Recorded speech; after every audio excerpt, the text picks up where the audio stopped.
The spirits Alkonost, Gamayan and Sirin are a mythical Tengu-like creature with have bird bodies in Russian folktales. Before Russia was Christianized, it didn't believe in the Garden of Eden. It believed in the island of Bayan.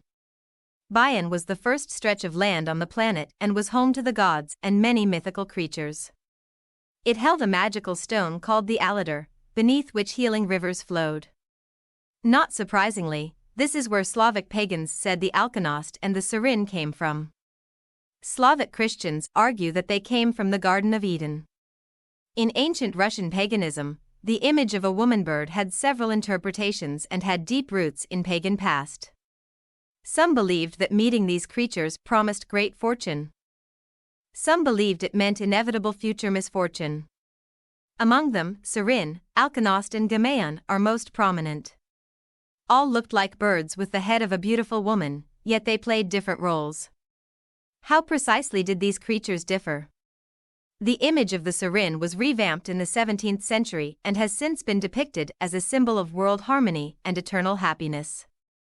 This is why Sirin can be seen as a crest or a coat of arms in various Russian or Eastern European cities. The Sirin is said to be derived from the siren. Often mistaken for a more sinister version of a mermaid, sirens are actually bird women that live on rocky islands.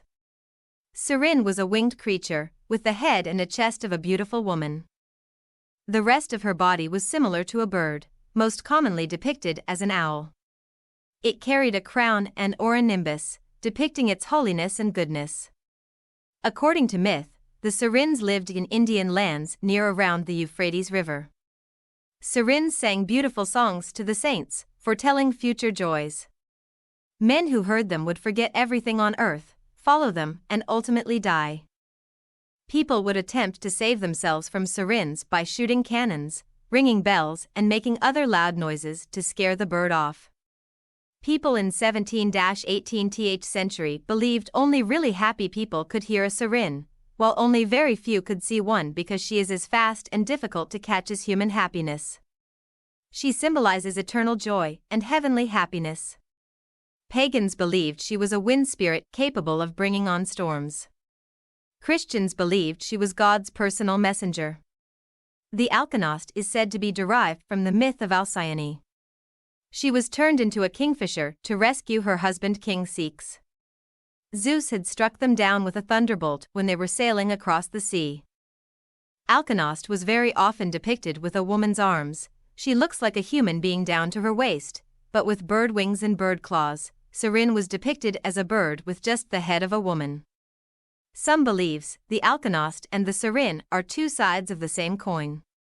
Both are beautiful women with the bodies of birds and both have magical voices of unimaginable beauty. The Alkonost guards good fortune by day and the Sirin by night. You cannot separate the two, because one is simply the alter ego of the other. The Alkonost is often referred to as the bird of paradise, which is very fitting because they typically have bright feathers.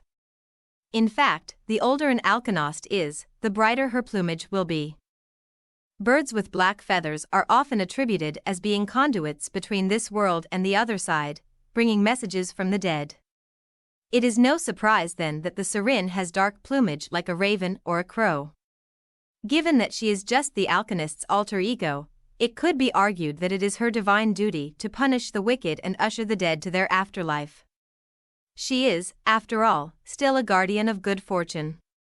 Sometimes Sirins are seen as a metaphor for God's word going into the soul of a man or heretics, tempting the weak or considered equivalent to the Polish Wila.